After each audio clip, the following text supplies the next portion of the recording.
Good morning and welcome to Sunrise Daily and Barakah Salah to our Muslim brothers and sisters. Indeed, it's still the season of the holidays and the spirit of celebration still hovers. However, low-key, do not let anything take your celebration away. Good morning and welcome to Sunrise Daily. I'm Malk. Welcome, Yusuf. Yes, true, Malk. We're against all odds. We're bright, early, and as sprightly as can be. And thank you for sharing your morning with us. I am Bukola Koka. Well, we hope you'll be sharing more than just your morning with us. And it's a season of sharing, right? But, put that aside. Welcome to Lagos, Nigeria's commercial capital. I'm Kaido Kikelu. And talking about being welcome and having fun, yesterday was indeed the start of the Eid-el-Kabir celebrations, and the excitement was palpable across the country and in different homes. But the build-up to that was such that some people were not too sure of how it was going to turn out. We're not too sure how it's going to turn out. Our correspondent visited some homes in Kano, and he tells a story of one particular man that was in tears, and another one that was just all he could think about was, can I just get food for my family? So, yes, everybody was looking forward to this day, but it wasn't with that amount of excitement as would usually be going into the Salah celebrations. And yes, yesterday also, it turned out that whether in tears or in joy you came into the day, the fact that you woke up alive was something that everybody was really excited about and really glad that they are alive to celebrate the Eid-el-Kabir. And then you could see people going from house to house, sending out greetings, and the usual visits were minimized because of the cost of fuel. But there were a lot of messages that were flying, on the WhatsApp platform, and SMSs were going around wishing people a happy celebration. It's a good thing that we're alive and seeing all of this, but it's about that build-up, that anticipation of what would it be like. How are we going to celebrate this this Salah? Would it be fun? Would it be sad? But hey, that we're breathing is something to go by. So when I saw that report by our colleague Sadiq, I was moved, and I was like, all this man cares about is, let me just get something for my family. You could see one that said, I lost everything in the demolition exercise that was going on in Kano, but I just want my family to be together. And that was quite heartwarming. Oh, well, indeed, I don't think there's any need to re-emphasize that we are indeed in very difficult times. The economy is tough, even for, the fact that you're even able to keep a job these days, you really have reason to be thankful. And, the inflation has eaten deeply into people's incomes. People are not able to afford what they normally would have. That is obvious. Even the blind can see that. So all I can say is that we really have to be our brother's keeper. I recall attending an event talking about public interest litigations and its role in our society. I think it was a little conference meant for judges. And one of the reasons why public interest litigations oftentimes get struck out is because the first thing that is questioned for those who bring up those cases is, what is your locus? What's your locus standi? That's the first thing that most judges want to find out from the people who have brought up these cases, because oftentimes those people are not directly affected. But I was made to understand that there has been, some really sound ruling on this, or judgment on this kinds of cases, and one of them was by Justice Kayode Eson, who said that Nigerians are known to be their brother's keeper. And so when you see that your brother is suffering, an injustice somewhere, you have a duty to look out for your brother.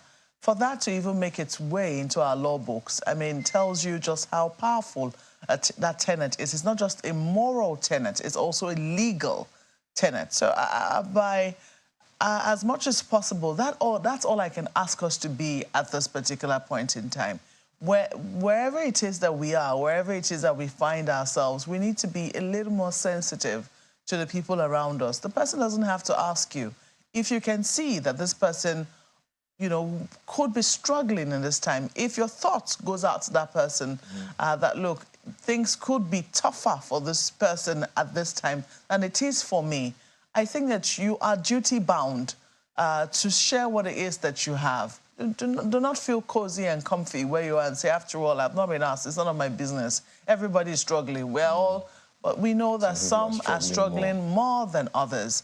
So if you do think in your mind that somebody could be struggling more than you are, I think that's the essence of the celebration. It's what we preach in Eid Kabir. It's what we preach in Christmas. It's what we preach at all of the celebrations, to have that thought for our next door neighbor, to have that thought for your brother who could have less than you. So, and of course, while not taking all of this out, we have government. It is their duty. I mean, all of us have put all our resources and all that we have, you know, and asked the government to look after our welfare and our security. It is their paramount duty. If things are not exactly where they should be right now in terms of you know, government expenditure and revenues, and things are a bit tough even in that area, they need to be able to communicate it effectively. But at the same time, as one of our respondents said in the reports, meet us halfway. Meet us halfway. You know, these are the only things that we can say. And for the people who are really going through this, if they can hear, you know, us, if they have any way of listening to us this morning, we can just say, hang in there. It won't be like this forever. Just hang in there and keep hope alive. Bukola and Kayode. Yes, indeed, Mokwe. You're looking regal, by the way, bright and colorful, and that gives me hope. But, you know, just to refer to that report, you know, that we're talking about, I had cause to talk with our correspondent who put it together from Kano yesterday, and I had to ask him if the state government was providing any form of palliatives, you know, to the people at this time, just to ease the pains, you know, particularly for those who have very limited resources to celebrate. And he said, well, there's nothing like that, besides paying salaries early enough, there was nothing like that. And I also asked him, you know, how the impact of the demolition is, you know, sitting on Kano residents, and he said, well, not everyone owns a building that has been demolished. But, you know, that's just temperate, because if you just think about the ricochet effect of the demolition on Kano residents, those who have businesses around those areas that have been demolished, those who have, you know, one form of enterprise around those areas, would have closed shop as a result of the demolition. So that speaks a lot to the mood of, you know, the celebration in Kano yesterday. But not just in Kano. Every Nigerian is feeling the impact of the removal of fuel subsidy. Everything is going up. The prices of, you know, of goods, services, foodstuff, and it was very, very evident yesterday. You know, the usual Eid al-Kabir celebration, I wonder if you observed, Kayode, the children will come out in their best, adorned in their best, but we didn't see a lot of that yesterday. So the impact of the removal of fuel subsidy is eating deep into the pockets of parents, and as such, many are unable to celebrate. And, you know, it could have been a time where leaders would have, you know, led by example, by, you know, helping the people, particularly those who are unable to celebrate, making some form of palliative available. So it goes back to our conversation about the removal of fuel subsidy, how the cart has been put before the horse. You know, transport costs is still skyrocketing. We saw a report yesterday where a transporter said, look, Ired, Nigerians are bleeding. It goes without saying. So it's not enough to continue to ask that, you know, Nigerians make sacrifice. What is, you know, government giving in return for the sacrifice that Nigerians are being called to make? How are they going to lead by example? What communication are they giving at this time as to the difficulty that Nigerians are being asked to endure? These questions we can't ask enough. Absolutely. And, you know, when I started off by saying we hope you'll be sharing more than just your morning, I really meant it. I mean, yes, it's good. Thank you for being a part of the show, but there are a lot of people that want you to also share more than that with them. Food, even your time, just a phone call, and all of that. If you see this as a call for help or rallying help for those who do not have, yeah, well, you're right. I mean, why are we humans if we cannot look out for those who seem less privileged than we are? A video was trending recently. It showed a convoy that followed the president on his arrival, and it got a lot of people talking. And I think it hit home for a lot of people, especially because of this period we're in.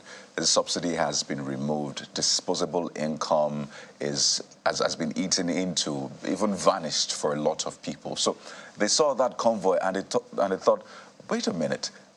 Are we living in the same Nigeria? Is this the same reality we're in for me and the politicians, people in government? And it left a bitter taste, a sour taste in the mouth, whichever way you want to look at it. I know there's been some sort of explanation saying that it didn't just belong to the president. There were other people, but the mere optics of it alone, I mean, is enough to just tell Nigerians that maybe this is going to be business as usual anyway, especially now that we're calling for sacrifice. Not just from the people, but from people in government. And don't forget, those vehicles are fueled with taxpayers' money from you and I. So the government really needs to sit down and say, well, it must not be business as usual. I know there's a tendency for people to, hold on to what they have, saying, well, it's not enough for me. But think about this. If we've been complaining about security in Nigeria, and a lot of people say, well, the economy or poverty is also responsible for insecurity. Imagine what will happen to insecurity now that more people might be thrown into poverty. So I don't think it will be entirely wise to keep holding on to what you have. Even if it's little, show people that there can be hope, that you can be your brother's keeper. Hey, yes, you can see it from that angle of being selfish, or at least doing it so you don't have insecurity on your hands. That's also a good way to look at it. But the point here is that this is not a time to withhold, okay? This is not a time to hold on to what you have. This is a time to share, even though it is hard. Well, guys.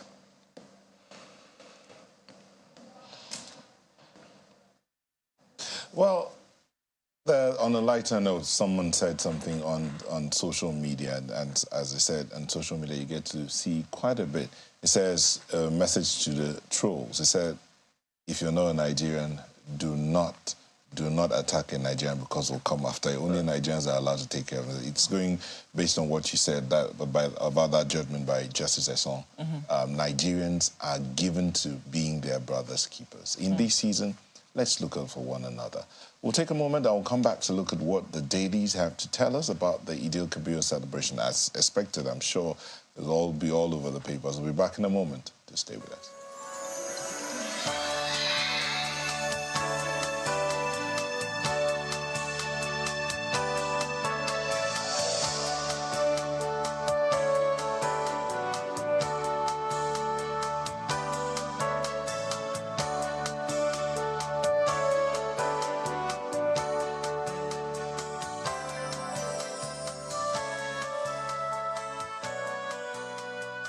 I will start out with this one from the Vanguard newspaper. Presidency fires back at PDP LP over alleged anti-people policy. PDP cautions APC FG alleges anti-people policies. Tasks Nigerians on prayers over economic hardship. Tinubu's government lives in opulence while Nigerians groan. LP. PDP envious of Tinubu's achievements in 3 weeks presidency. Tinubu taking bold steps to reposition Nigeria. APC, those are the writers, but the full story continues on page 5. Go there and read up that. And you see the picture of the president at the prayer grounds yesterday, and they captioned it, Tinubu at Eid prayers. And he has some of his aides with him, the chief of staff, his son, and the former governor of Lagos State is also there, former EFCC chairman, now NSA, is there, and the deputy governor of Lagos State. But beside that, Eid al-Kabir CDS, chief of army staff, vowed to tackle insecurity. It's on page 8. Illegal sale of government property. Plateau Task Force reads riot acts to developers and others.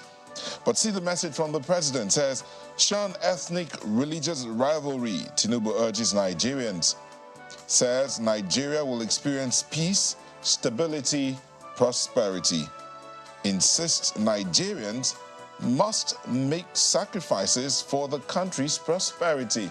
Now, when you hear that kind of statement from being credited to the president, someone will ask, okay, so Mr. President, what are those in the political offices, what kind of sacrifice are they doing? Can they make it clear to Nigerians that this is the sacrifice that they are making indeed, so that we also, that the Nigerians can also say, okay, since you have made this sacrifice, we'll do this other kind of sacrifice. For instance, some will say, cut down the number of cars in your motorcade. But hey, go to page 9 to read more on that story. On a lighter note, just before we go, I know it's a Thursday. It is. I can't believe it already. Yeah, it's a Thursday. So let's see what Mr. and Mrs. have to say, especially considering that it's a celebration period. So Maria, Mr. is saying, Maria, I don't understand you any longer. You took this lace material at the cost of 100,000 naira on credit because I am the credit manager of a bank. Maria, and Mrs. responds, I think you should give me the credit for taking this initiative. After all, if I look good, the credit goes to you. Of course. Credit manager. Many ways of looking at credit. All you have to do is put it in context. Go ahead, Marco. And Mrs. hasn't used it wrongly. Well, take a look at all you credit managers out there whose wives are taking laces on credit. Well, sorry. The Guardian has this on the front page. Salah, presidency, PDP trade blames over bleak, low-key celebrations. That's your lead story right there. You have a number of, you can see the picture of the president and a number of, the president, his chief of staff, former minister of Works and Housing, NSA, the same picture right there on the front page of The Guardian. You also have this, flooding FCTA to evacuate residents of Trademore Estate. So it looks like they're not waiting for another disaster to occur, because right smack in the middle of the rainy season, and we're hearing reports that people have returned to the homes which were flooded just last week. So page 8 read, you might want to take a look at that as to where they'll be relocating them to. Land Use Act, between powerful governors and oppressed citizenry. It's a news analysis for you on page 4. And look at this story. Lobby is stranded as Tinubu relocates from, according to Bukola, Bodillion. Bodillion to White House. It's usually very awkward when you have to say the right pronunciation of a word versus what is the popular pronunciation of that word. But yes, the president relocated from his private residence to the official residence that the president would normally stay when in Lagos, which is in Marina. So looks like people were left stranded thinking he was going to go to his personal house. Page 6 is where you might get the juicy details. So pick up a copy of The Guardian today. And look at this. Adeleke, senator, clash over reserved space at Oshun praying ground. This was very, very sad to witness yesterday. Really, really sad. Wasn't it prayers they all came that's what is, baffling. If you all came to pray, why should we fight over reserved spaces? Reserved spaces. It's really very disheartening. Page 7 is where we find the details. Let's leave it there for the Guardian newspapers. Trust newspaper, which is what I'm looking at for you right now, and it's as if we can't talk enough about the harsh economic situation. So the Daily Trust continues focusing on it from yesterday as well. And listen to this: stakeholders to Tinubu, hasty economic reforms worsening poverty. The many riders, reforms could push 7.1 million Nigerians into poverty by year end. That's ascribed to the World Bank. Only sequential execution will impact positively on people. It is important that reforms are not forced. That's ascribed to Professor Waleke. And PDP cautions APC FG over anti-people policies. And, you know, just the picture there under the headline, you see the president at the Eid praying ground yesterday alongside his associates, and of course other Eid praying grounds from across the country. And you see a young child celebrating the Eid celebrations yesterday. And at the bottom, Eid, Tinubu royal fathers, imams harp on unity, patriotism. Let's go right under the nameplates to see just a few more stories. FG stops funding of professional bodies, councils. Despite outcry over JAM cutoff marks, data shows 140 plus among the lowest. That's really, really low, really low. I wonder if that can get any admission. And lastly, how Sokoto famous butcher was killed over alleged blasphemy. And we're in a period of, you know, celebrations. Feast of Sacrifice is a time for religious harmony. We wonder what's happening there, but we hope that it can be nipped in the bud. Let's leave it there for Daily Trust newspaper. Well, leadership leads with this message from the Sultan to political leaders saying, shed your extravagant lifestyle for Nigeria's sake. Page 4. We must make necessary sacrifices for the nation. That's coming from the president, saying eschew religious, tribal identity. So it's actually a statement in quotes, the second one. So you wonder, where's that from? Find more details on the inside pages. And you see pictures on the front page showing how the Eid was celebrated across different locations by political leaders, religious leaders, and the rest. So that's the big story, really, and it's understandable. And honestly, I was thinking to myself when I saw the low-key celebration in court, I thought, okay, maybe because it's the first day, maybe we would see all of the drums rolling out and the celebration today, which is the second day. I hope I'm right, really, because that's what I thought when I saw how low-key it was yesterday. I thought, okay, 2 days, no point rushing. You can still use the second day. But that's a big story, and there's a testament to that. Despite shrinking income, Muslims celebrate Salah in style. So page 7 should give you more details. This one might also interest you. Abba's loyalists scramble for 15 juicy committees. When you see the word juicy, you wonder, wait a minute, is this still part of service to the nation or service to the pockets or the accounts, as the case may be? And I think this is really worth looking into because when you hear things that go on, especially with the budgetary process, projects are included and all of that, you wonder. So what's juicy about the committee? If the lawmakers are expected to perform their oversight functions, ensure accountability in the discharge of the functions of the executives, particularly the ministries.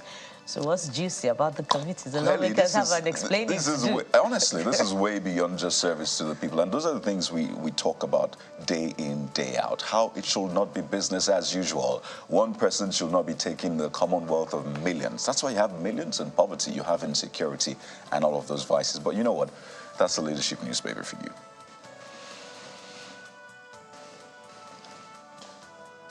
And then we go on to the Daily Times. What are they saying? The front story or headline, major headline, Niger Delta ex-militants hand federal government 7-day ultimatum. That's what the Daily Times is leading with. Niger Delta ex-militants hand FG 7-day ultimatum. What are they handing the 7-day ultimatum for? That story continues from the front page and on and on. Below that, you have Senate presidency. Kalu acknowledges Akpabio's clean victory. Does that mean all hands will now be on deck to move the Senate and the National Assembly forward? Okay, so now that the politicking is over, let's get down to work, I guess. Sacked board chairman in Akwa Ibom still sitting tight. What are they waiting for? You've been sacked. Oh, well. Maybe they haven't received the letter officially. Or they're waiting for their severance packages? That's also another possibility. But oftentimes all you hear is, oh, well, so let's... we're sacked on TV. We haven't received that letter. We're not told officially. Yes. We've not received any documents to that effect. You know, some appointees have a way of going, well, we've not been told officially, so let's wait and see. Maybe that's what they're waiting for. But they are only board members. How do they know they're still sitting tight? No, they're only this supposed to meet occasionally. These are board chairmen, and sometimes board chairmen will feel like they have to go into the office every day. So in making appointments, I think that also has to be made clear. As a board chairman or as a board member, you don't need to be in the office you don't have to. And then there are certain perks that you're not supposed to get as a board chairman or as a board member. All those things need to be clarified. I do know that at one time we had the NDDC board had that issue between the chairman and the MD. And all of that. So clarity and all of that will make a difference. FG will address infrastructural deficit. That's at the bottom strip of the Daily Times, and we will leave it there. I'm looking at Daily Independent for you, and they have this Eid al-Kabir. Nigeria will experience peace, stability, prosperity. That's according to President Tinubu. Says we have to make sacrifices, shun ethnic, religious rivalries. Shettima urges Nigerians to imbibe virtues of sacrifice, forgiveness. Tinubu taking courageous steps to reposition Nigeria. That's according to the APC. You also find right there on the front page, Governor Adeleke orders arrest of those behind attempt on his life. Urges calm, celebration of Eid al-Kabir in peace. Osun Speaker condemns attack on governor. That story is also right there on the front page. Look at this. PDP calls for prayers, cautions federal government over anti-people policies. That is also there. Troops rescue 20 abductees. NAB culprits recover rustled herds in Zamfara. So we hope that continues. And we hope that, it is prevented. I mean, these herds are not even stolen in the first instance. But where they are, we hope that they will be recovered and given back to the rightful owners. Let's leave it there for Daily Independent. Look at the Nigerian News Direct, which continues with the impact of the new administration's policies. But this time, the political parties are talking. APC, PDP, LP trade words on impact of Tinubu's policies. There's a host of riders here. Be patient and ready to make sacrifices. That's ascribed to President Tinubu. APC urges Nigerians. Tinubu's policies are anti-people. That's ascribed to the PDP. Policies are making life harder for Nigerians. That's ascribed to the LP. PDP lacks capacity to achieve what Tinubu achieved in 3 weeks. That's ascribed to the presidency. Well, go right under that. You'll see the picture from... Did I get that correct? Yes, indeed, you got it. PDP lacks capacity to achieve what Tinubu achieved in 3 weeks. Oh, there you go. Coming from the presidency. I thought I heard something else. Okay. Right, under that, you see, the picture of the president and his associates yesterday at the Eid praying ground, Dodam Barracks. Eid al-Kabir controversy over assassination allegation by Governor Adeleke. And the last one, the bottom strip, is very, very disturbing. How I killed my brother after 120,000 naira ransom. Suspect opens up. That's one big confession. And, Kayode, remember you were talking at the beginning of the program about how security is even more at stake because of the harsh economic condition. 120,000 naira for your own brother's life? It's never an excuse, really, but we have to factor these things in, definitely. Let's leave it there for the Nigerian News Direct. Well, there you go. That's it with a look at some of the front pages this morning. We're getting started with that all-important conversation, this government and the security question. That's the moment. Don't go away.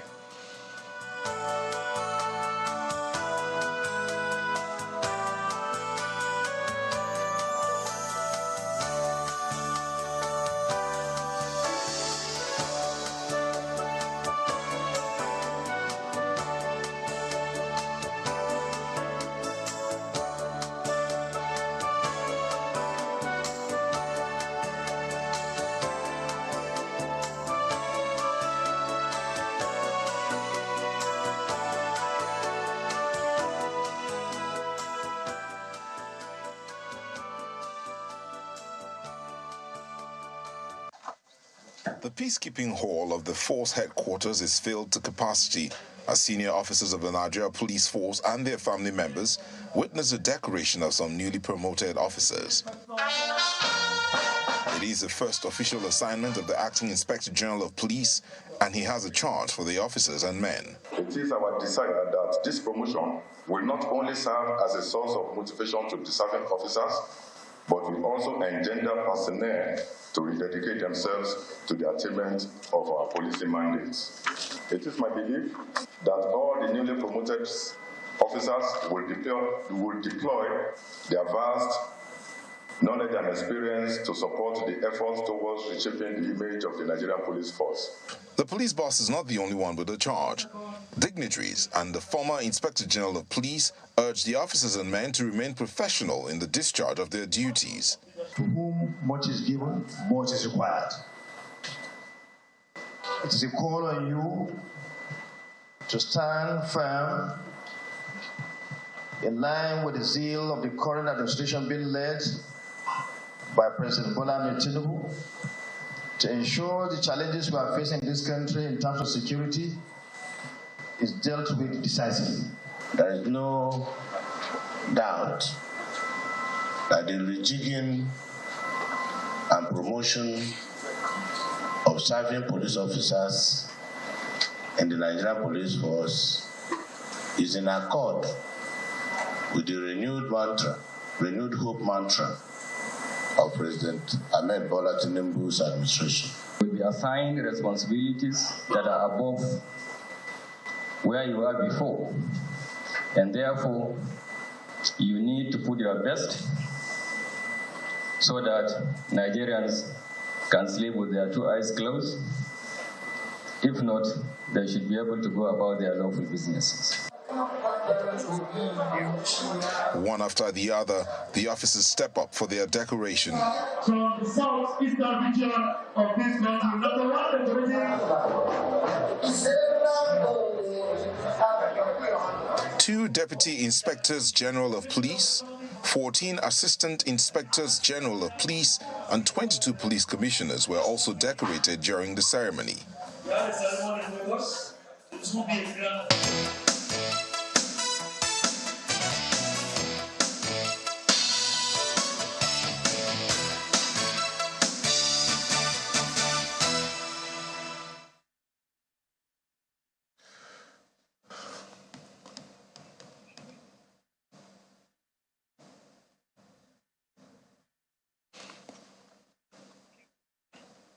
So let's talk security, shall we? It concerns you, concerns everyone, honestly. And this government has, I imagine, as priority, first on that list of priority, security. We're joined on the program this morning by Group Captain Sadiq Shehu, who's a security sector reform and governance expert.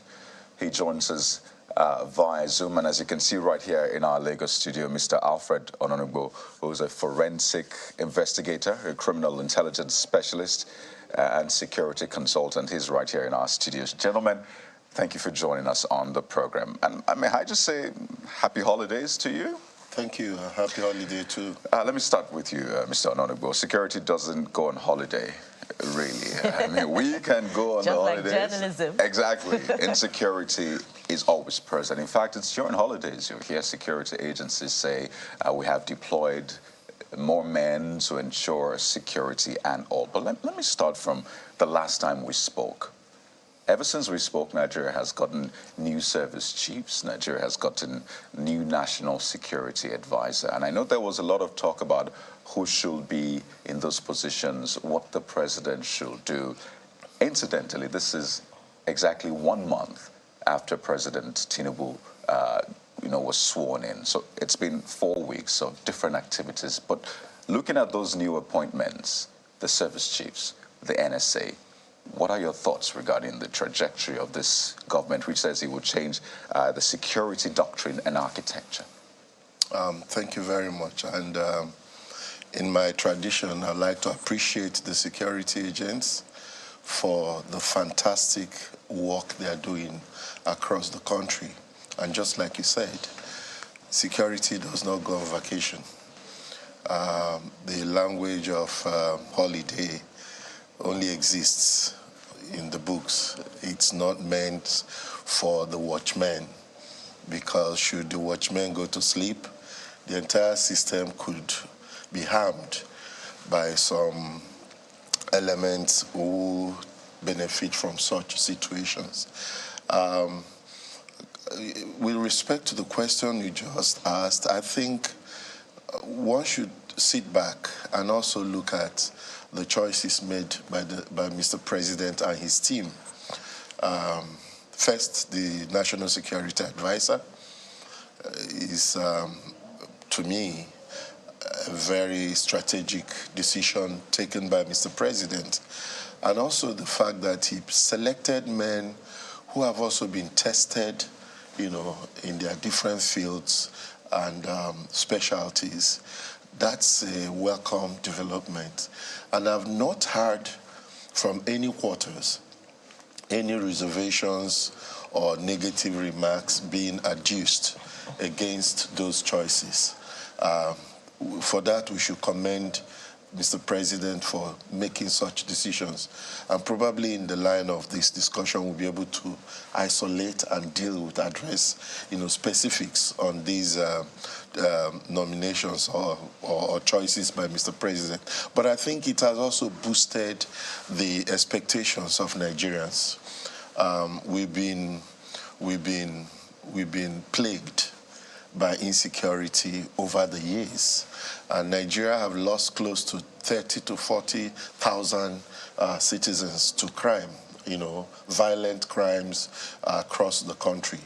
It's not exclusive to any part of this country, from kidnap to insurgencies, and also forms of criminal activity. So, Mr. President, taking time to engage men that have been tested, men that have proven that they believe in Nigeria, men who do not subscribe to sentiments, you know, and other things that have weakened the system, seem to suggest that he took kindly to the advice of those who said to him, you need to respond to the, you know, yearnings of Nigerians when it comes to security. Well, let me get Group Captain's opening remarks on this conversation. I know a lot of people have said maybe the president doesn't quite have that honeymoon period because Nigerians expect things to happen really fast. So they think that there's never really that honeymoon period where Nigerians will give him some time to settle down. They expect him to hit the ground running. I know you've also written about who should be Minister of Defense. You've talked about whether or not it should be an ex-military person or not. You've also had an open letter to the president while he was president-elect. So you've been quite, you know, vested in this. A month into this administration, I don't know whether people will call it honeymoon period or not, what can you say about those you know, appointments particularly? Because it is expected that these people will then drive the policies to either change the doctrine or architecture. So what can you say about that so far, Group Captain? Thank you very much. First, I would like to say that it's always good to understand when we say national security architecture, what do we mean? When we talk of national security architecture, we are talking of the management, decision-making bodies, oversight structures and institutions, as well as national policies, strategies, and plans. Why am I going into this? Because it is good to understand that when you talk of security, it does not just stop at service chiefs. It does not just stop at who you appoint at NSA. It does not just stop at who you appoint as Inspector General of Police. They are part of the national security architecture, but they are only one aspect of it. You heard me mention oversight bodies. There are things that the executive branch will do, which if they are not complemented by action from the National Assembly or the legislature, we may not get the results that we said. Now, having said that premise, I would like to say that getting the foot on the, hitting the ground running. We've had, every country has its own tradition. Traditionally, we've had presidents, as soon as they come, they make appointments for their security chiefs, whether it is military service chief, NSC. So in that line, the president has also done his time, and I think his pace is just adequate. Not too much in a hurry, and then not too slow. That's what I would say. As to regards some of the appointments he has made, yes, as didactic writers and people who research on these security issues, we have pointed ways. And I would like to say that with regards specifically to service chiefs, by virtue of my interaction with the Nigerian Armed Forces, I would say within the within the seniority bracket of the military personnel that are on service now, obviously the president has made up his mind that he will not take members of 37 regular corps, and then he will look into 38 or 39 regular corps. These are seniority list of officers. I would say within that range, the officers chosen as CDS, Chief of Army Staff, Chief of Naval Staff, Chief of Air Staff, they are officers that I know personally by virtue of my being a former military officer and a military instructor. Within that range, they are probably among the best he could have picked. There is no doubt about that. They have a history of performance behind them. So it is not, I would say it's a very good choice. Now, the issues again that we have to look at, apart from selecting the service chiefs, again, you have to look at the management structures. When we talk of the management structures, you are talking of the Federal Executive Council, the Ministries of Defense, the Ministry of Interior. Now the president also has to make sure that the quality of these people selected is complemented by selecting people who will manage them. The military, the police are not the ones managing themselves. Strategic leadership, strategic direction should be given by the ministries. So I'm calling on the president to make sure also that he looks very well before he picks who is going to be his Minister of Defense, who is going to be his Minister of Interior. After having done that, the National Assembly is already set, ready for work. They are waiting to put their committees. I'm hearing juicy committees and the rest. We are concerned about security. They should be careful, how they put their oversight committees on security issues. Because the truth is that in a democracy, when you look at our national constitution, almost every responsibility or action given to the president over security matters is equally shared with the National Assembly. If the president does a good work in picking his team, if we do not have a corresponding good work from the National Assembly, we may not achieve results. With due respect, the record of the past National Assembly on oversighting military or oversighting security agencies is, I can say, a missed record. I will not give them a pass mark. So we need to see this 10th Assembly, doing more to ensure that they complement the action of the president.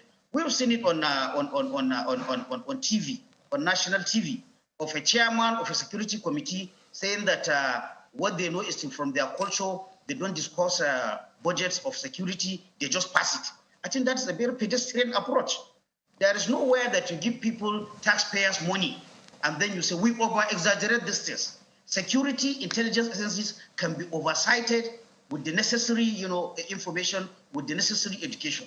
There is nowhere where it is said that security agencies cannot be oversighted. Right. If we have assemblymen who think along that way, then all the gains that might be made by the president and commander-in-chief might be lost due to lax oversight from the National Assembly. And again, I come back to the Mr. President and commander-in-chief. When you appoint, contrary to what we see in the past, with due respect, this is my personal opinion, I have found ministers of defense who are generally ineffective. Why? Because there is always a direct link, a direct micromanagement between the security, the military and the president. It shouldn't be like that. I think the work of a president is already too much on his table. Find a quality minister of defense and trust him with the management, with the finances, with the oversight of the security agencies. I think if the president will do that, we'll see an improvement. Yeah, Group Captain Shehu, I have a very important follow-up to that, but I'll let you take a breather and come to Mr. Nonubu. Group Captain Shehu has pointed us in the right direction, by giving us an aerial view of what this terminology, architecture, security architecture means, by telling us that it's not just about the service chiefs, but it's also about the decision-making machinery that aids the internal operations of, the security institutions. Now, in line with that, has that promised reform by the Tinubu administration of the doctrine and architecture of Nigerian security apparatus, has it begun, not just with the service chiefs now, but with, what is expected in line with what Group Captain Shehu has said?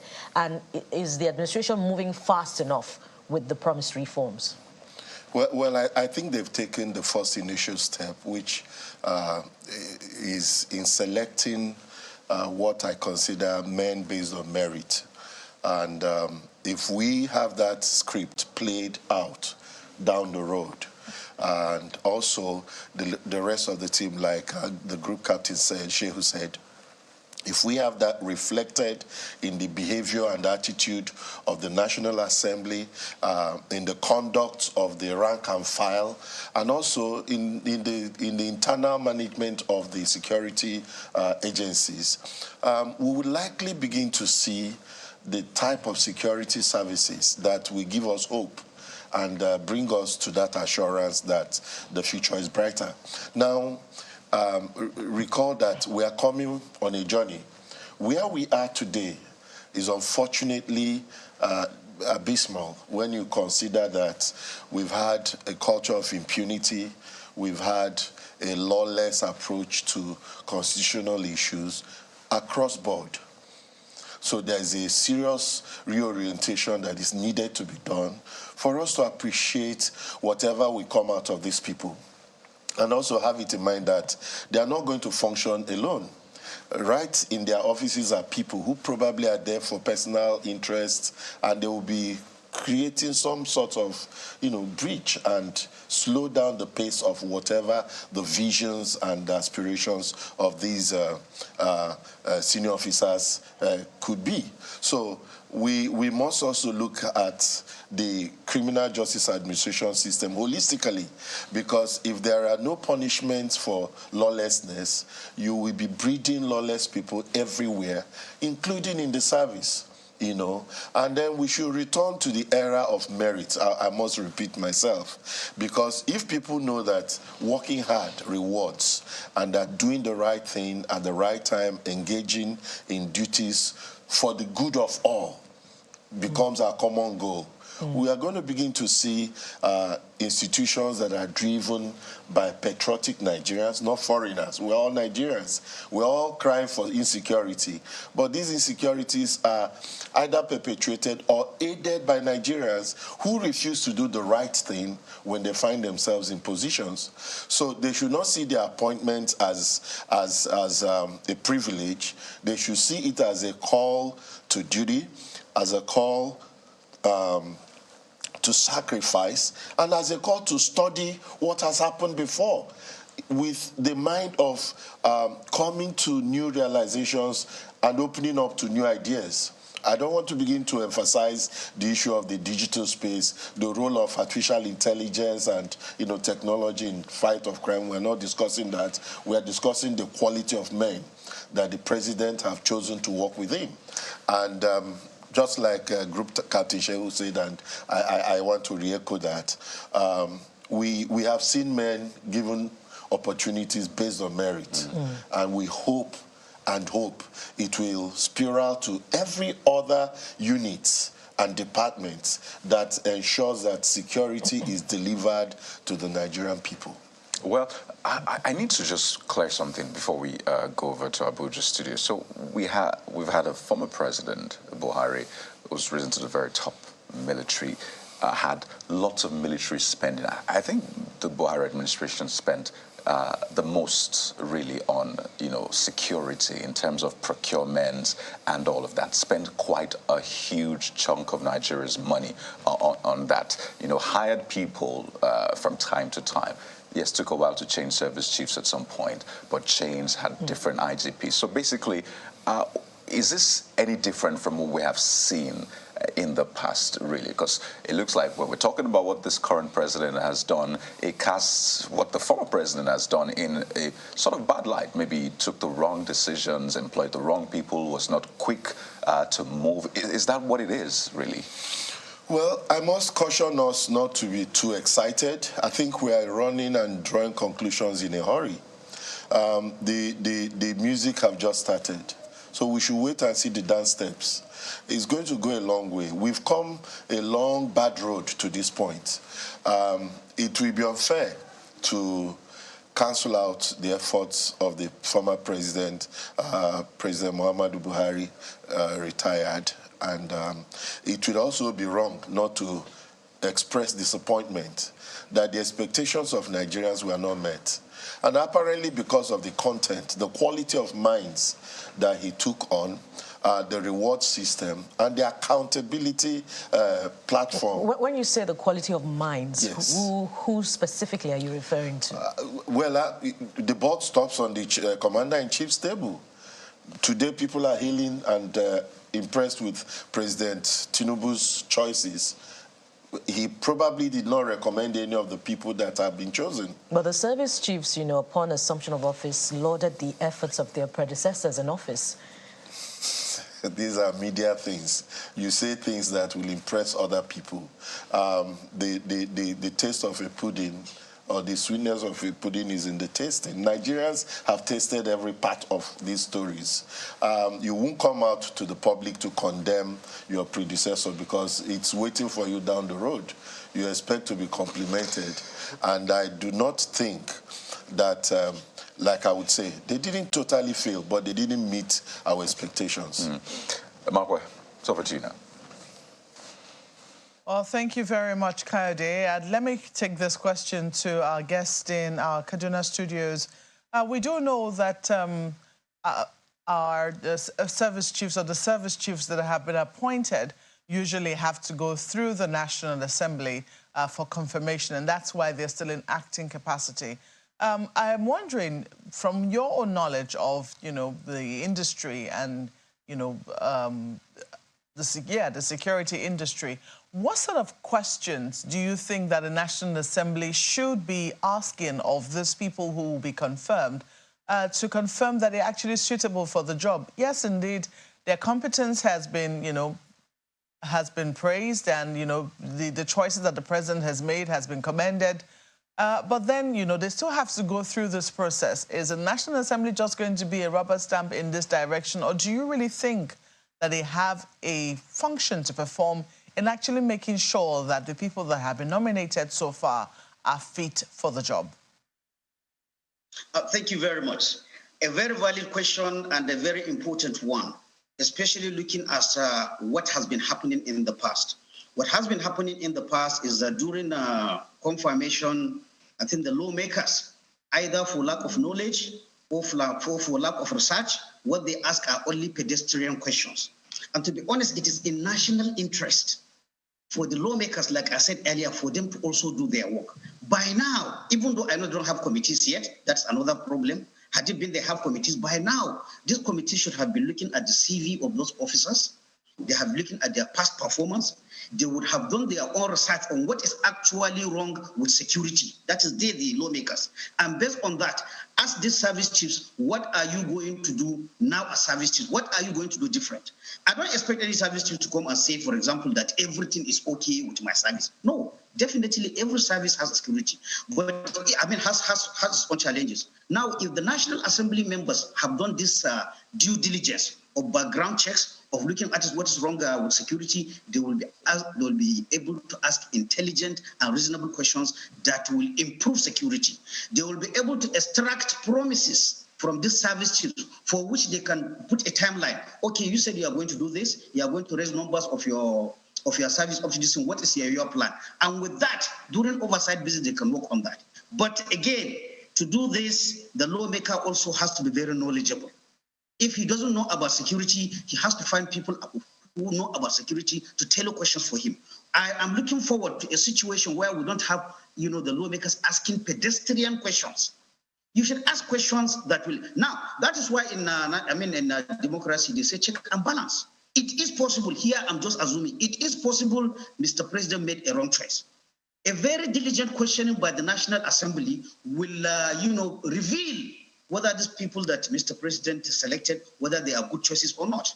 But whereby you don't have the quality of lawmakers to ask those questions, what we are going to have is just pedestrian. What is your name? Okay, you are from my village. Please clap for him. That is not going to serve national interest. So it is very important that the lawmakers going forward, they learn how to oversight security.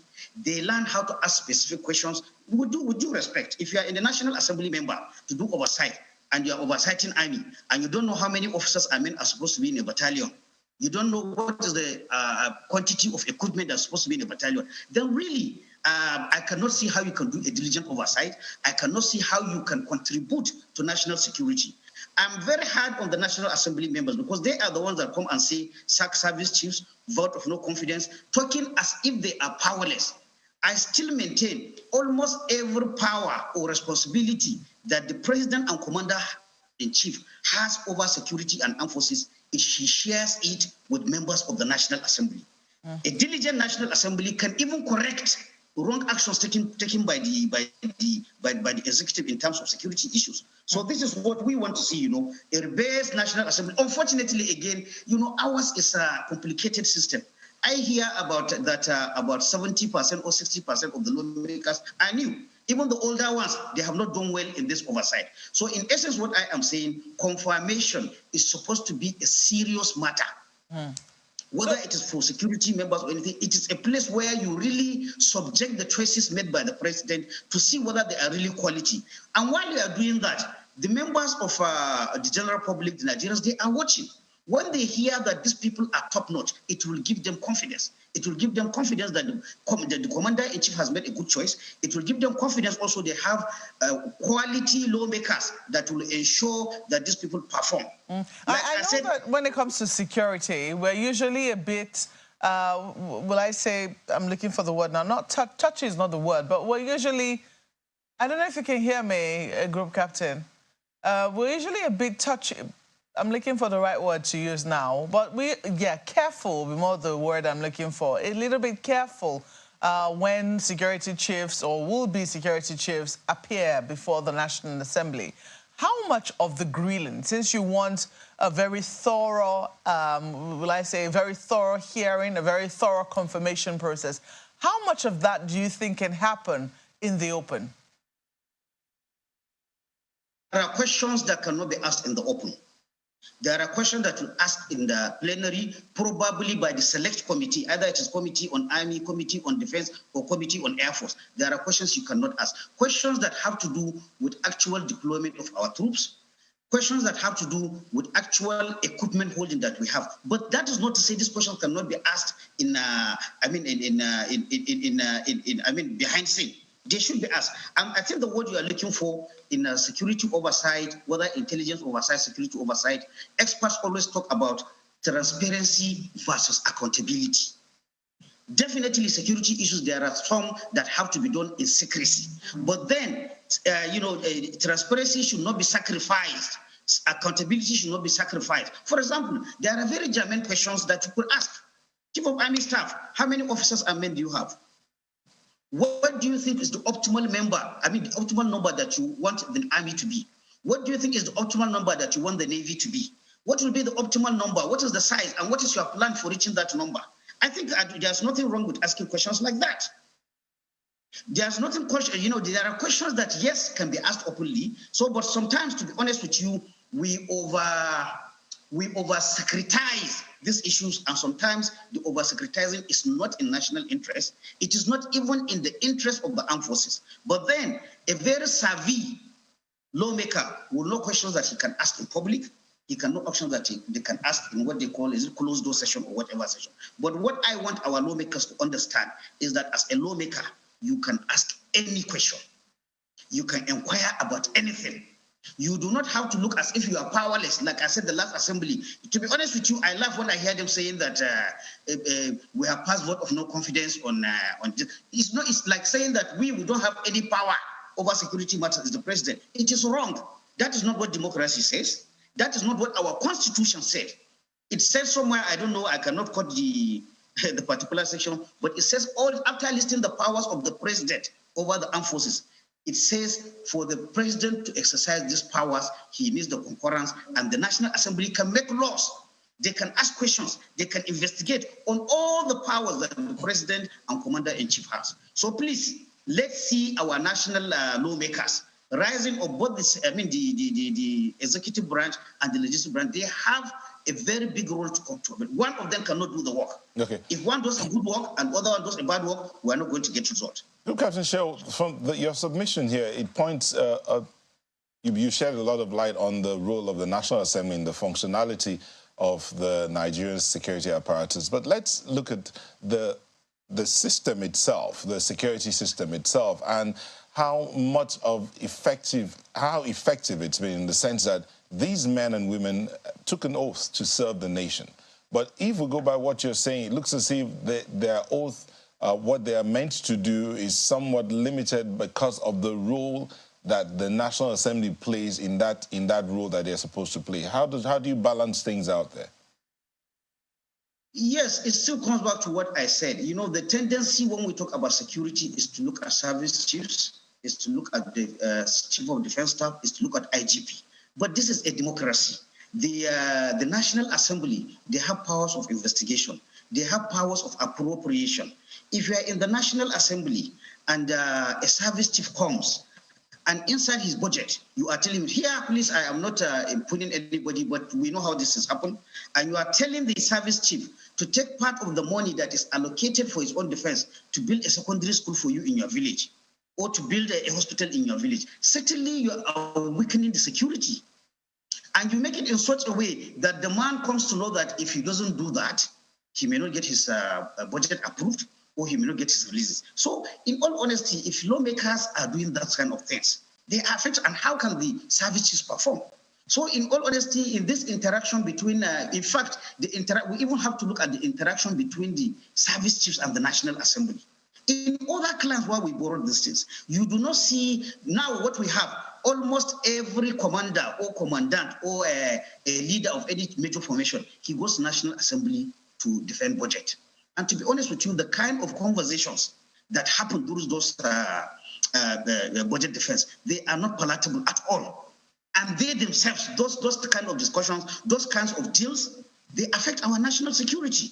What we have in other countries is that the defense of defense budget, for example, is the work of the Minister of Defense, the PAMSEC, at most with the Chief of Defense staff following him. Okay, I am not happy, and I think it is against if you don't mind, if I may come in here, I would have to interrupt you briefly. We'll take a moment. I will come back. This conversation, especially around the military-civil relationship, is something that needs to be examined, especially as this new team comes in and begins to look at how to more or less restructure the architecture and doctrine of the Nigerian security system. Plus, we'll also reach out to Mr. Ononubo. We'll be back in a moment. Do stay with us.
Welcome back. We still have Group Captain Sadiq Shehu and Mr. Alfred Onanubo in our Lagos studio. Group Captain Shehu is joining us virtually.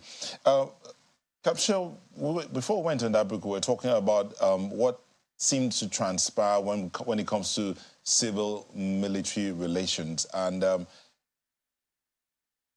over time, we've seen that almost every arm of the military tends to want to build a school, build a hospital, repair roads.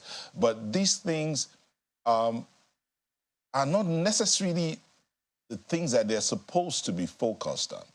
Are you implying by your submission earlier that those projects that are in their budget are somewhat like infused by the National Assembly?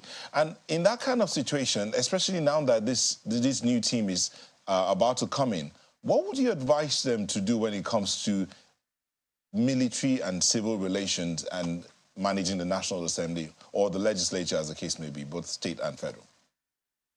Thank you very much. In every democracy, even advanced ones, the issue of civil-military relations is very germane, because what democracy provides is that the political masters have the powers over the security agencies. But in sharing that role, the political masters should be careful to leave operational and professional issues to the security agencies to handle.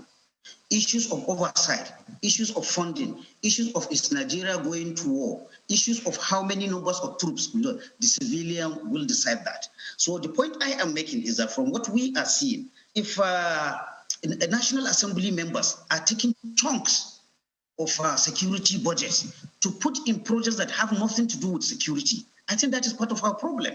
With due respect, if a National Assembly member would look at defense, the budget of a particular service and say, okay, out of this, I want you to do this for me, that is part of our security problem.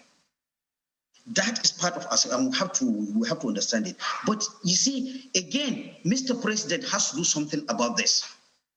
The current practice of every commandant of the service institution, every commandant of military training institution, every commandant of a research institution going to National Assembly to defend his budget is a very recent one.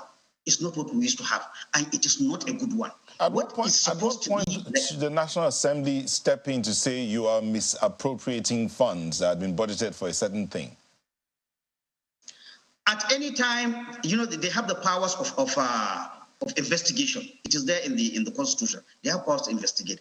I am not saying about not investigating, but you see, part of civil-military relations is to, in order to have a professional military force, you have to minimize the interaction between the security agencies and the National Assembly. For that reason, what I'm saying, global best practice is that if there is any defense if there's any budget to be defended by the armed forces, such a work should be for the Minister of Defense, the Permanent Secretary Ministry of Defense, and at most the Chief of Defense Staff for giving him, some tips or something as they are going. But a situation where we have so many officers going to National Assembly, I am telling you here that gives room for corruption.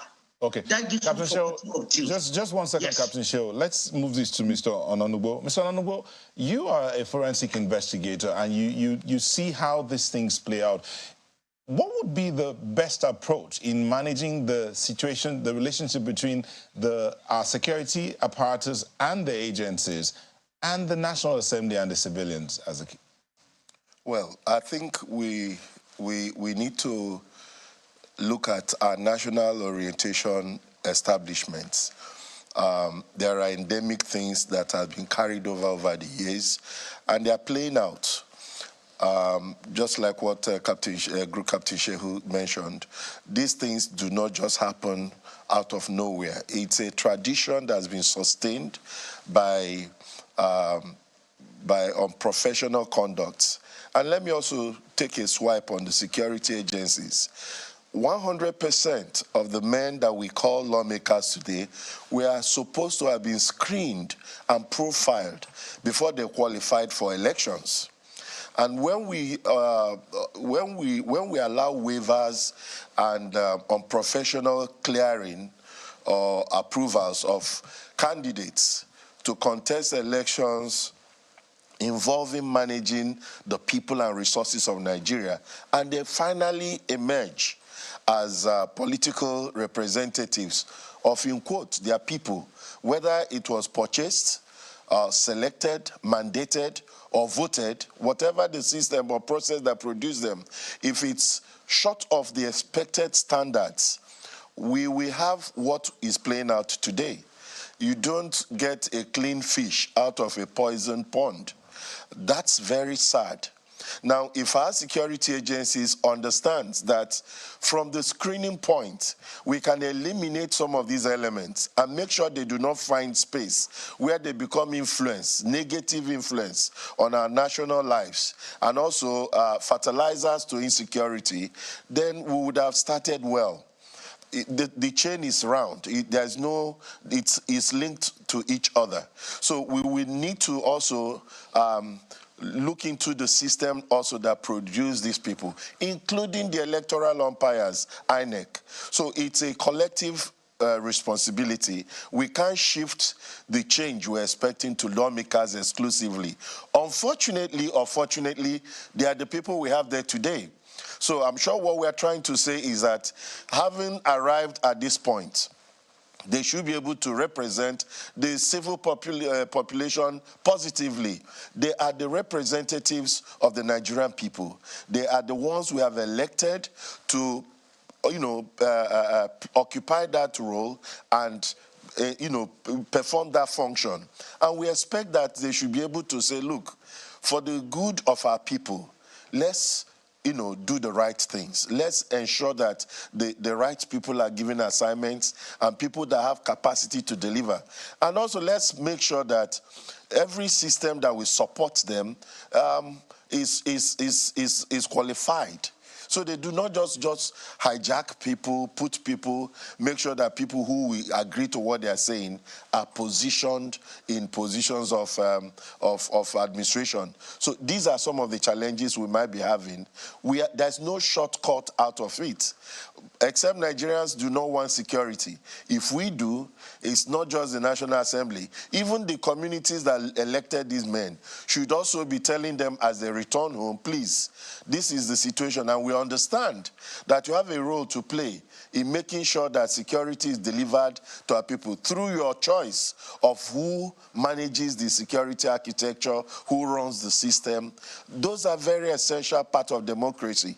If that fails, we will have despots, we have dictators, we have self-serving people parading themselves as leaders and representatives of the people, but we will be deriving absolutely no democratic dividends out of their services.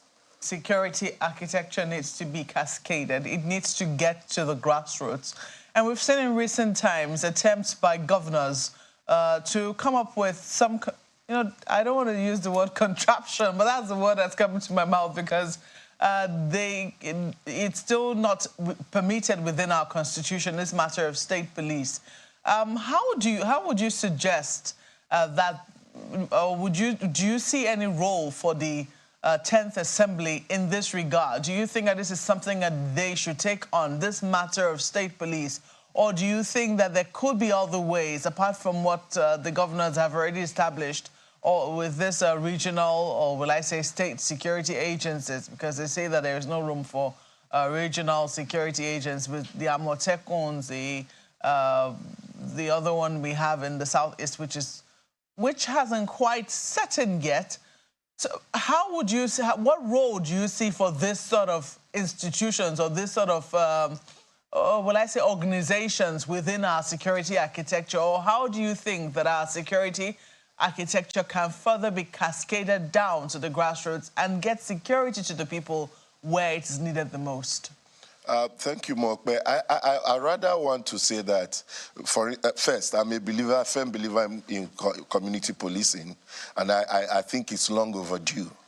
However, we are plagued by two factors: ethnicity and religious extremism. And these are perversions creeping into our thinking system.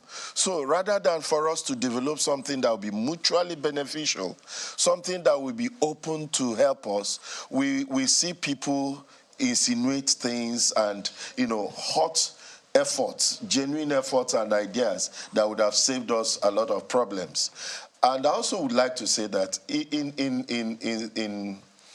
developed democracy or civilized societies, I think the priority is the office of the citizens. I've said this some time ago. Now, Nigeria does not have that system where we exalt the office of the citizen above the operators of the system. That's why we have the first citizen, second citizen, and by the time you get to the third or fourth, it stops there. The first citizen are the citizens of Nigeria. The rest are part of that system. Now, this will give even the man in his local community a sense of responsibility that the security of lives and properties starts with him. It is out of these same people that we recruit, train, and deploy security agents. Now, if that culture of patriotism, if that culture of consciousness that our security does not belong to an ethnic group, a security man in uniform represents me, not a tribe, we have a long way to go. And I hope the National Orientation Agency, under this administration, will be able to address these silent, I call them silent poisons. They are the things hitting and killing the structures of governance in this country. And we need to clean that out. There should be severe punishment for anybody that tries to undermine the sovereignty of Nigeria. It doesn't matter by what, expressions. Now, the idea of states having like Omoteku, Ebubagu, and some other groups further kills the objective and the constitutional police position of the police as a force.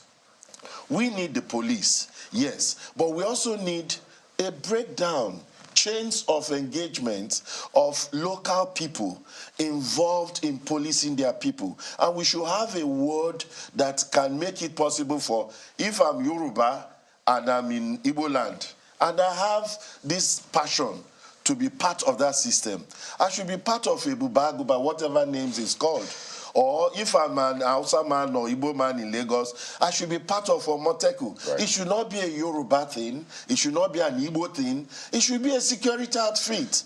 I think at the heart of this really is also the manpower challenge which security agencies have had. And well, the president spoke about it saying, but he says he will go beyond just the numbers, that he will go onto the welfare and all of that. And let me bring Group Captain in on this one and talk about the now that we have, an acting IGP, and he's made some pronouncements about the VIP guards, the PMF particularly, that's the police mobile force, being withdrawn from VIP escorts and guard duties. A lot of Nigerians heard that and they thought, why? We've heard this before, not once, not twice, and they wonder how will this play out. So in terms of cascading, the security architecture top to bottom across board, some have said, yes, if you will do that, if it's not just on paper, why not introduce private, guards, private outfits also to, fill in that space? But a two-dimension question. First, do you see the IGP going through with this time around such that it's not like what we've heard before? And what should replace this if we see that there's also a need to guard VIPs and the rest? Thank you very much. The new IGP, I wish him the best. And he have come out spitting fire that is going to be different. And understandably, his promise that he would draw, he said, mobile police. He was specific about mobile police, not the ordinary police. He will withdraw mobile police from VIPs. Now, understandably, Nigerians are pessimistic. I am pessimistic myself, given the fact that his predecessors, almost every IGP that comes will start with, I am removing policemen from VIPs. And to be honest with you, when we say VIPs in Nigeria, we are Nigeria. That word VIPs covers a lot of yamayama. What do I mean by yamayama? Some of the people that even carry police escort, they are dubious people of dubious livelihood, and they are given police. In a country where we agree that the police to population ratio is very low, you carry 15 policemen and put in the house of somebody, whereas 14 policemen can guard a market. and service about 10,000 or 5,000 people. It is not fair. So the IGP, I'm sure it has gotten to him. People do not believe he's going to do it. People, what we call in military, we call it initial gra-gra.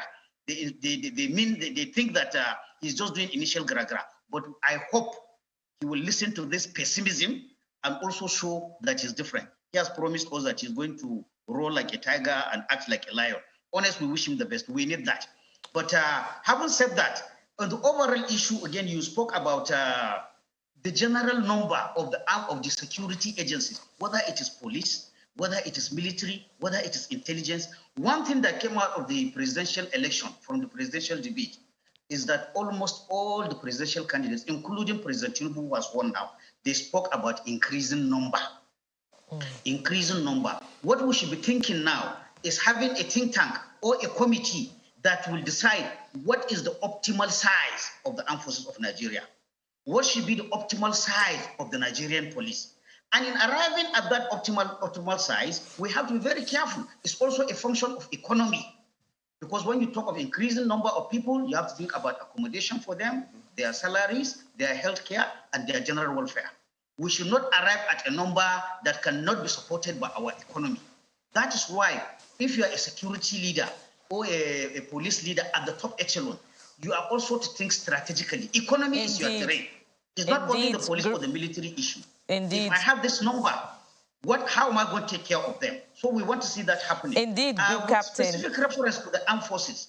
I want to bring one issue that came into this thing. With the appointment of this service chiefs, we are likely to see about 100 plus major generals and equivalent across the Army, Navy, and Air Force leaving the service. Indeed, Group Captain. The overriding interest here would be an increase in the number of people to police ratio, and if there's anything like that, people to armed forces ratio. Let me take you back to the management of the institutions and refer you to your article on who should be a defense minister. I read, you say here that there are some few pros and cons for a civilian Minister of Defense. While a civilian Minister of Defense may be able to bring fresh perspectives to the role and be better equipped to navigate the complex political landscape that often surrounds defense issues and is free of any single service or bias, he may be bamboozled by military chiefs with technical military terminologies towards ends that do not serve national interest. So, in other words, you are canvassing more for a military, a Minister of Defense that has a military background. Will you also be canvassing for the Minister of Interior that also has a military background? Well, in my understanding, the role that the Constitution or the nation needs from a Minister of Defense are a bit different from what is required for the Ministry of Interior. The Ministry of Interior minister does not necessarily have to be. In fact, I will opt for a civilian, with some security, intelligence, or legal. No, you don't have to serve in the military to have those. Maybe through education or through training or through previous work you might have worked. But for the Minister of Defense, yes, it is true.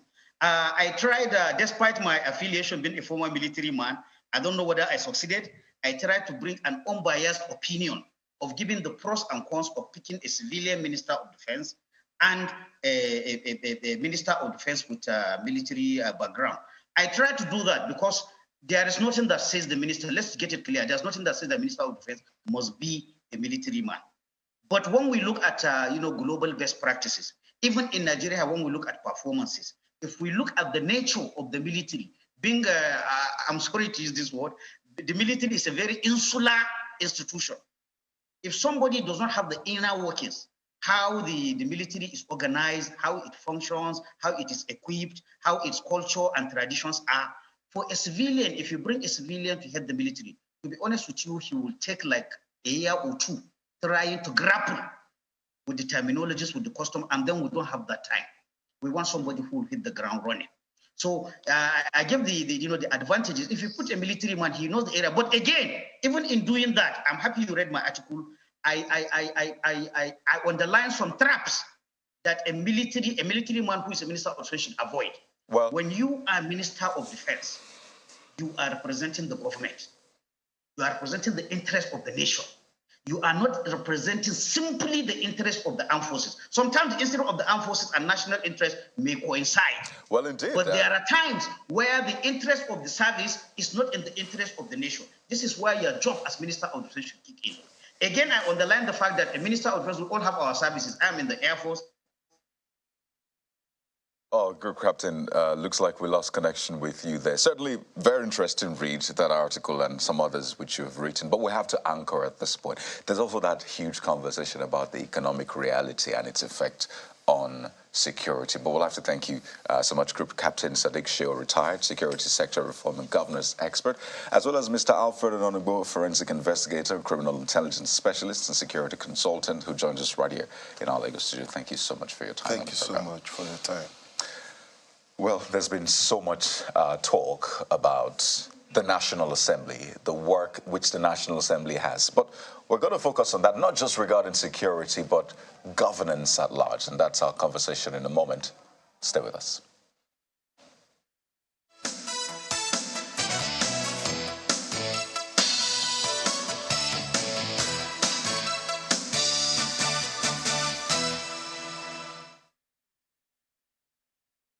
Discover Lipton's flavorful and balanced taste. We pick fine quality tea leaves from selected tea gardens around the world to give you Lipton Yellow Label's flavorful and balanced taste in every sip.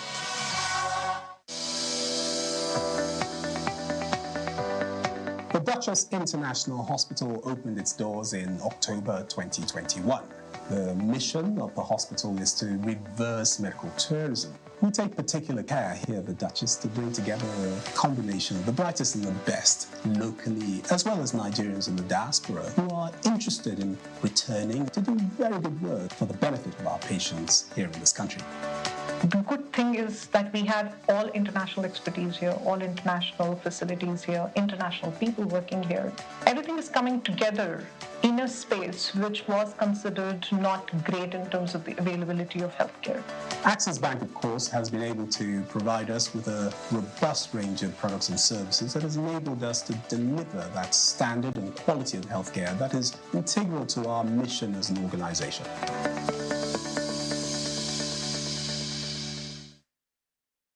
Yes, sir. Everything is available. For quality iron rods, Swing Spider. For original binding wire, Swing Spider. For original nails, Swing Spider. Swing Spider is the distributor of Dangote cement and we deliver for free. Thank you very much. The satisfaction of our customers is of utmost importance to us. Swing Spider, quality and integrity. All the time.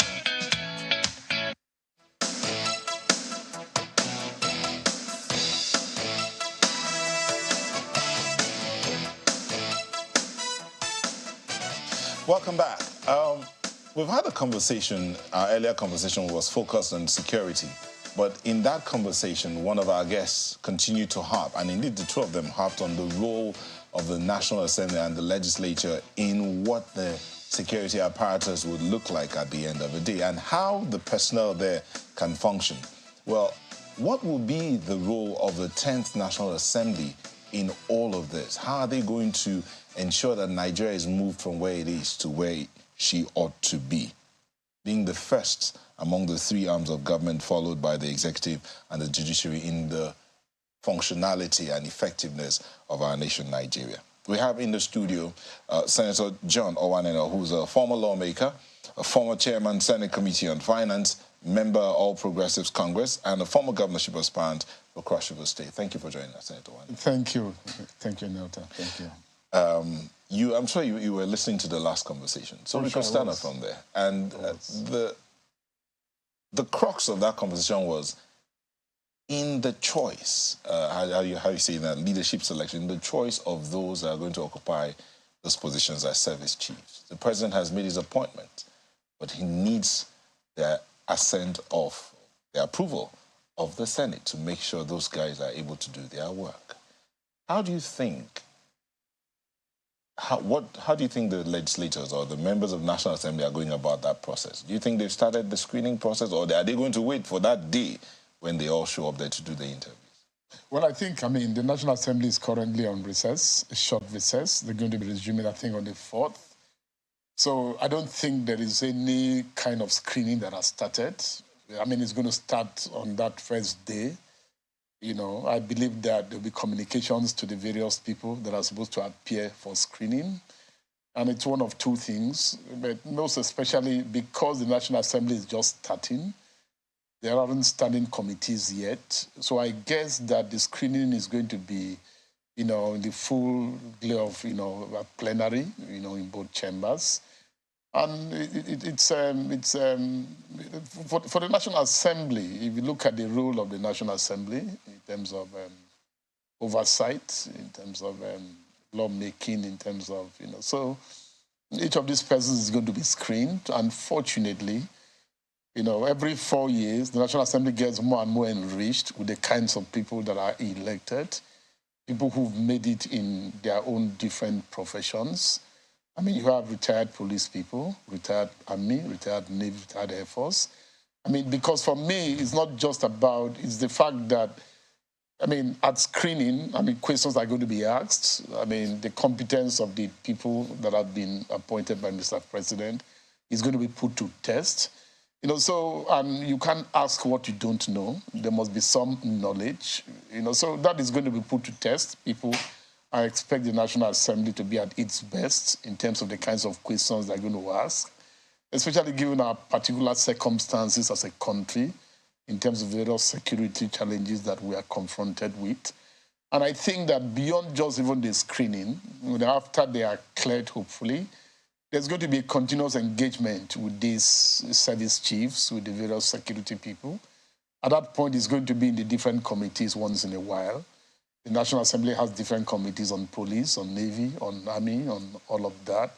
My expectation, too, is that the various leaderships of both the House and the Senate, in terms of the constitution of their committees, are going to be guided by the kinds of people that are appointed into these committees. One of the things that Group Captain Sheryl mentioned is the fact that sometimes the lawmakers put pressure on the service chiefs to carry out one or two projects in their various communities, which is not in line with what they're there to do, so to speak. So you find out that the service chiefs who are coming to defend their budget before the various committees have to compromise it to ensure that their budgets are approved. He feels that that is a problem, and that is a snag in the functionality of the service chiefs and the use of their budget. Well, in all fairness, I'm not... I really don't think that is the situation. Okay. Did you encounter such a thing when you were there? Okay, I didn't. But, I haven't said so. Okay, let's give an example. Let's say Chairman, Senate Committee on Army is sitting over the budget session on the Army. What really would that chairman or would the committee be asking the Army to do in his or her constituency? Okay. Now, while in the Senate, yes, I represented Cross River Central, and there is a military formation, in a door, the Recce Battalion. Yeah. If I make a request, for example, that is not part of the budget that has come before me or whatever, I don't think that would be a request that would be out of place, right? So I think that most of the allegations that we find being made, consistently about members of the National Assembly, a lot of them I don't think are that true. And I don't think that the requests that are made at budget sessions are such that they will compromise on the essential job, of most of this security, chiefs and things like that. I don't think so. Well, let me take you up on the confirmation process. A number of people have expressed concern that, the committees have not yet been set up. Well, the National Assembly was only recently inaugurated, and the presiding officers, maybe not even the presiding officers, just the chairman and, of course, the Speaker of the House and Deputy Speaker, of course, were elected. We don't even know if the other principal officers have now been appointed. Oh, they have. Yes, indeed, they have. But moving on from there, committees are yet to be established and set up. Even the statutory committees. How do you see the process? How quickly do you see the process being set in motion? That's on the one hand. It's a double-barreled question. The second is some people really wonder if the National Assembly does exercise the full length of its powers in the confirmation process, because they think that oftentimes this is just a ceremonial process. They don't really see any rigor, so to speak, especially when service chiefs are nominated. They think that the process ought to be a little more thorough, given where we currently are with security. Okay, now, issues of thoroughness have to do with, well, you know, personal judgments of individuals. Okay, first, I don't think that the fact that committees have not been put in place is going to constitute a setback to what the National Assembly will do in terms of the confirmation process. You don't? I don't think so. I don't think that should be a setback. I think that, I mean, you know, the timing is such that it could only be a plus, an advantage. You know why? It's, if you had standing committees and there's a committee on police and the confirmation of the acting Inspector General of Police is committed to that committee, you have a limited number of people that are in that committee, although there's no rule that says that if you are not, you cannot participate. But let's say that the service chiefs are taken in the full glare, you know, public, you know, at plenary.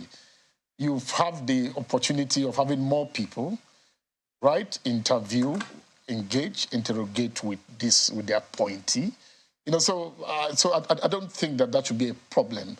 Now, in terms of, you know, passing judgments as to whether these sessions are thorough enough or not, the unfortunate thing that the National Assembly continues to face is that a lot of the times and for a lot of the people, it's when the legislature is in opposition to the executive that they are said to be working. I don't think this is so. This should be so. I think that the two arms of government are supposed to be collaborative. I think that in all fairness, these sessions, you know, screening sessions or approval sessions are not exclusive to, they are open. And I think that when people, an official has been appointed, appears before a committee or before the Senate or House at plenary, we should be fair enough to try to, you know, appreciate the questions that are put forth. And I don't think that, unless in extreme situations, I really don't think that, you know, there's anybody who appears, you know, for such screening and takes questions that are asked and all that, there's any reason for the person not to be confirmed. Okay, so more or less, it is a fait accompli. It's already taken as done. They're just going to the National Assembly for the ceremony of it. I don't think it's taken as done. I'll give you an example. Okay. The experience is such that, okay, when Mr. President sends his list of ministerial nominees, right, you know, to the Senate for confirmation, there are people that come for confirmation maybe because they have been in the National Assembly before and they simply take a bow and they go. Others don't go through that kind of treatment. There is no time in our living memory that any service chief has not been required to take a bow and to leave. But they've never been senators, have they? No, but they're engaged, right? The questions are put forth. They are. So I don't think, you know, there is no. We can't push this too far, really. Senator, you know, before now, a number of people have said that, oh, the reason why we see the kind of questions that are asked, can you recite the national anthem? You know, those kind of general purpose questions are asked of, you know, would-be appointees or appointees to be confirmed, is because oftentimes they don't know what position they're going to be serving in, and you know it's very difficult to question any person. I mean, the lawmakers are left to do guesswork. But when it comes to security, the security chiefs, I mean, their roles have already been designated. Nobody's confused as to who's going to be chief of naval staff or chief of army staff. And given where we currently are, you know, some people think that the questions need to be a little more rigorous. We need, people who have been appointed in these positions need to come with some plan, some purpose which they need to share with Nigerians, given where we currently are. Do you think that lawmakers need to be in a position for them to be able to extract those kinds of conversations which Nigerians expect from, say, the service chiefs? Again, I do not think that there's any time that any service chief has appeared before the Senate or the National Assembly for confirmation and has been limited to being asked to recite the national anthem or the national pledge. No, I don't think so. I think that the process has always been, rigorous and thorough, and it's going to be much more so now.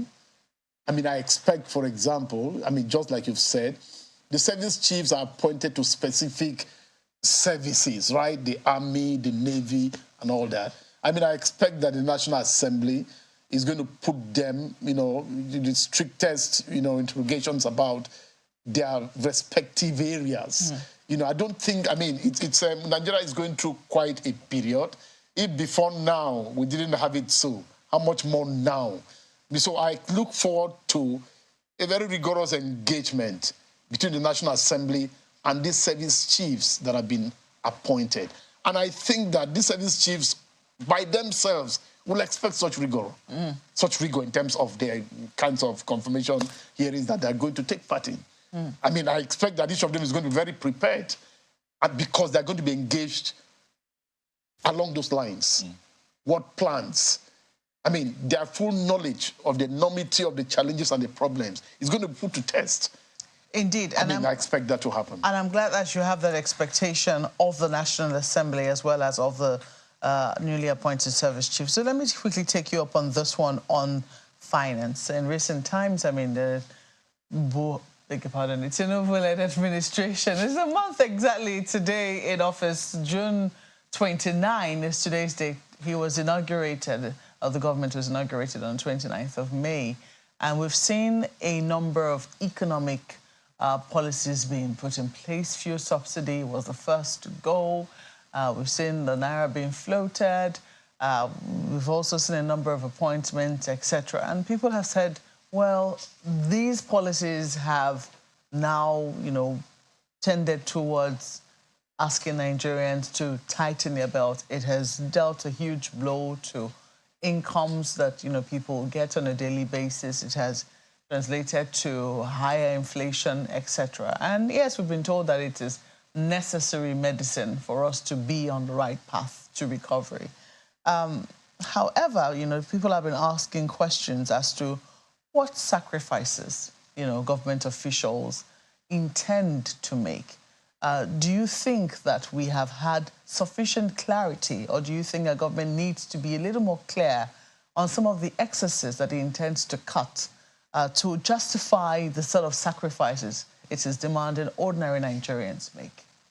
Well, I'm glad you've just said that this government is just about a month old. I think that so far, it's taken the right steps. Given where we're coming from, it wasn't going to be business as usual, otherwise we're going to be doomed, and things like that. But having said so, it's, again, it's going to be, it's an expectation. I think that this, no government is elected to come and deliberately hurt its people. And therefore, the Tinubu administration or President Tinubu is responding to the realities that he has met. And I think that it's not going to be a one-way thing. I think it's going to be both ways. Both those elected, those appointed, representing government. I think that, and this is going to be appreciated, as we proceed. Okay. Just before I got here, there's an indication that the 2024 budget, for example, professional bodies and associations are no longer going to be funded. That's part of what's going to happen. I think that there's going to be a general cut down, of various things that, in quotes, may be regarded as excesses. I'm not going to be specific on this or on that. I expect that all the arms of government, should and will have a willingness, right, to cut down costs. I expect that, the budget, the budget going forward is going to be a little bit more sensitive to that fact. I expect that where the National Assembly is engaging various MDAs in terms of, the budget, processes. They're going to have an eye towards reducing costs, and that the National Assembly itself will also apply that, to itself, in terms of... More specifically, what are the areas that you think the National Assembly can actually cut down costs and even require government agencies to cut down on? Okay, now there's been this talk about, let's say, the allocations to the National Assembly. That's what everybody is going to be looking at and things like that. Even though that allocation, what has always been done by the public is to look at what the total figure is and subdivide it by the number of people in the National Assembly, which itself is not correct because, that lump sum goes into quite a lot. But I expect, for example, that because we are going through the kind of period that we are going through, and that if sacrifices are going to be made, I expect that the National Assembly is also going to look inwards in terms of its own processes, in terms of its own finances, in terms of, because it's an arm of government, the public is going to expect something to happen. And, in terms of even its committees, in terms of when the committees are going to be constituted, and things like that. A few of these things, there should be certain things that are going to be innovative, that haven't happened before. Going forward, what's going to happen? I mean, I expect, for example, that, the various oversights, I mean, the National Assembly is going to be sensitive to the kinds of narratives that greet its work, going forward. At the level of the executive, I mean, I also expect that, things will be done that are going to be exemplary. Like I said, I may not be any more specific than this, but I think that we don't expect business as usual, and government is going to be part of making its own sacrifices. Okay, Senator, let's just hear from our colleagues in Lagos that they have some questions. So, Buki and Yes, thank you, Nyota. So, let's talk about the appointments. As rightly observed, it's 1 month since the government was inaugurated, and a number of economic policies have been floated and with attendant consequences. So in terms of the appointments that are waiting to be filled, how can the administration balance competence and, that all-important need for political rewards for those who help them to power, such that square pegs can be put in, fitting holes and not the other way around? Some have said that, they should look into the pool of technocrats, and some have said that there are some politicians who are also technocrats. How do you weigh in on this? Okay, I mean, incidentally, we're dealing with, an individual who has been elected president, whose past has more than demonstrated the fact that he's actually, an expert in looking for the right quality people, to assist him run government. So it's that balancing act, I believe, is going to be top in Mr. President's, table. And I'm glad you've also considered the fact that even amongst the political class, you also have people that are technocrats. So I don't expect this to be a difficulty. The fact that one is a politician and took part in the campaigns and in the elections doesn't detract the fact, from the fact that that politician may have also been a professional in his own right and his own merit. So I believe that Mr. President is going to look at all of these. I mean, a few days ago, we started reading on paper how, a one-time Minister of State Health, Mohamed Pate, has declined a certain appointment overseas because of the possibility that he's going to be part of government. So I think that is already going on.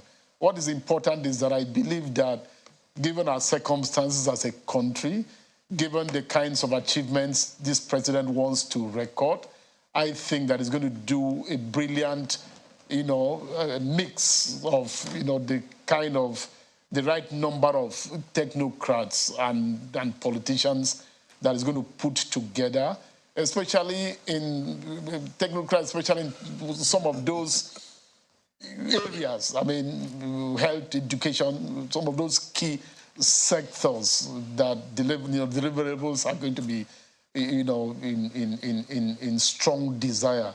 So I expect that is what is going to happen, and I think that this president has more than proved that in the past. Well, Senator, I didn't quite get clarity or something definitive on what you expect, the kinds of sacrifices you expect government to make.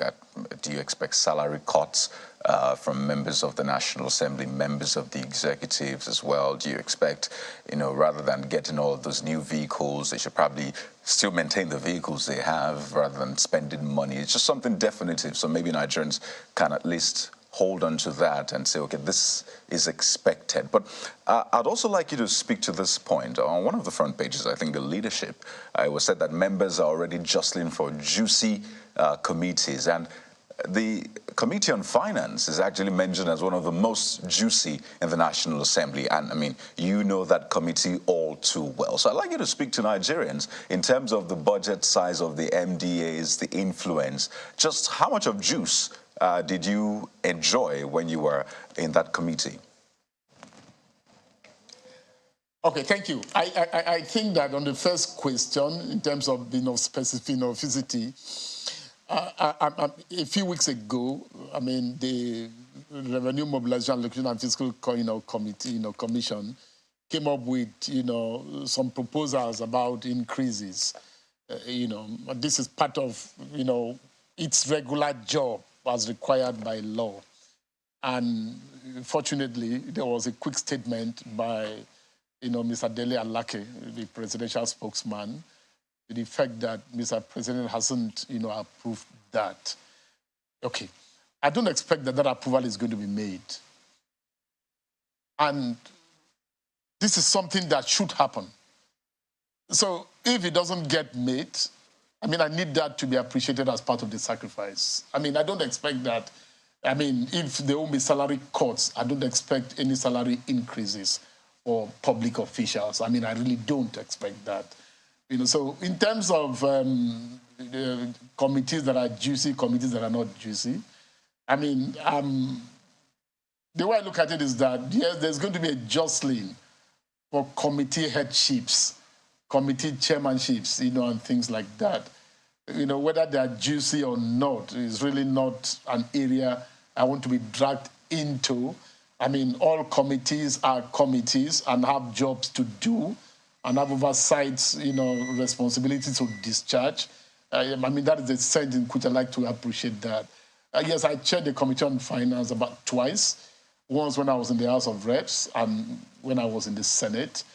And, well, you said it's one of the juiciest committees. I really didn't see any juice in it. I mean, I saw work. I saw, duty. I saw responsibilities. And I discharged, those responsibilities, to the best of my knowledge in terms of adding value. And real quick, before we let you go, if you had a word of advice, so one who's, you talked about the committees you chaired. I mean, from 2003, you were in the House of Representatives till 2015. And then from 2015 to 2019, you were in the Senate. So if you had a word of advice for the 10th National Assembly, what areas would you tell them to make priority as they resume in the next few days? Well, I think that, I mean, it's, I'll look at the budget. I mean, I look at the budget. The budget is the most, critical, piece of legislation that the National Assembly will be required to pass every year. That budget is, almost everything that's going to get done in the course of a fiscal year is going to be done within the platform or the umbrella of that budget. I mean, so I'd like to urge the National Assembly, to look at the budget and the processes of passing the budget and the kind of budget that comes out of the National Assembly as being top in its priority. This one's already been passed, so what should they do about that? I mean, it's the year is already getting to July, so what will be done is going to be dictated by the executive. What will the new executive want of the budget? Are they going to require or need a review of that budget or whatever? So it's been passed, and I agree that the 2024 budget, work for it has already started, by the, various agencies and through the budget office and the Ministry of Finance. All right. So the budget is the most critical document, and I think that the National Assembly needs to take very particular, notice of it. All right. Thank you very much. We've been speaking to Senator John Owaneno, who's a former lawmaker, former chairman, Senate Committee on Finance, and former chairman, House Committee on Finance as well, member All Progressives Congress, and former governorship aspirant for Cross River State. Thank you for coming in this morning. Thank you. And so we'll take a moment to look at what messages and mails that you have sent in. Mark, you want to start there? Indeed, I see this one from Henry Okeke talking about fighting insecurity. He says fighting insecurity requires a lot of intentional effort on the part of government. Insecurity can be tackled economically through job creation, affordable housing, affordable education, affordable cost of living. The better the economy, the lesser the crime rate. Well, thank you very much for your mail, Henry. Bukola? Yes, Anthony Ediaye says, how does the NDLEA expect illicit drug users to seek help to stop drug use if such use is criminalized, I believe he meant to say? Why is alcohol use not illegal? Alcohol is a drug and has more devastating effects than a lot of illicit drugs. I believe Anthony Ndiaye is following up on our conversation from yesterday, and this has thrown up another debate. Oh, yes, absolutely. And this next one actually also focuses on that, clearly a major issue. We had that very interesting conversation on drug abuse yesterday. You can catch up with that on our YouTube page. This one from Abiru Kenneth says, fight against illicit drugs has various fronts, such as going after the dealers, tracking down drug abusers, and most seriously, fishing out corrupt drug law enforcement officers. That's from Abiru Kenneth. Very important points made there. Yeah, very instructive. So there you have it. I would like to thank you so much for being a part of our show this morning. In essence, allowing us to be a part of your morning. It's a holiday, so make the most of it. I'm Kayode Okikele. And even though you don't have a juicy committee, enjoy your glass of juice. It's still the holidays. Thank you for watching. I am Bukola Koka. Well, if you haven't received your fried ram, still be hopeful. There's still Salah yet. Thank you for watching this beautiful Thursday morning. I'm Maope Yusuf. Well, fried ram or not, juicy committee or not, life in itself, the fact that you're breathing is juicy enough. So make the most of it today. I'm Neo Tagbe. Enjoy the rest of your day.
Our website, channelstv.com, has more information on our top stories and others. Subscribe and watch Channels Television's live stream on YouTube and other social media platforms using your mobile device browser.